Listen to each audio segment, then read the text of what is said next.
পেয়ারার স্বাদ টক মিষ্টি হলেও কিছু পেয়ারা স্বাভাবিকভাবেই বেশি মিষ্টি হয়। মিষ্টি পেয়ারা চেনার কিছু সহজ উপায় হলো গন্ধ, রং ও স্বাদ দেখে বোঝা। সাধারণত মিষ্টি পেয়ারা থেকে হালকা মিষ্টি গন্ধ বের হয়, যা টক পেয়ারা থেকে থাকে না। মিষ্টি পেয়ারা খোসা সাধারণত একটু হালকা হলুদ ভাব বা কোমল সবুজ হয়ে থাকে, খুব কাঁচা সবুজ নয়।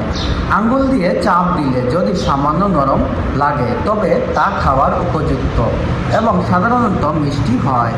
কাটলে ওর গুদা সাদা বা হালকা গোলাপি রঙের হয়, এতে খেতে রসালো লাগে। আর এটির লক্ষণ হলো মিষ্টি পেয়ারার বীজ তুলনামূলক নরম হয়, বেশি শক্ত নয়। তাই বাজার থেকে মিষ্টি পেয়ারা নিতে চাইলে গন্ধ, রং ও নরমভাবে দেখে বেছে নেওয়ার সিদ্ধান্ত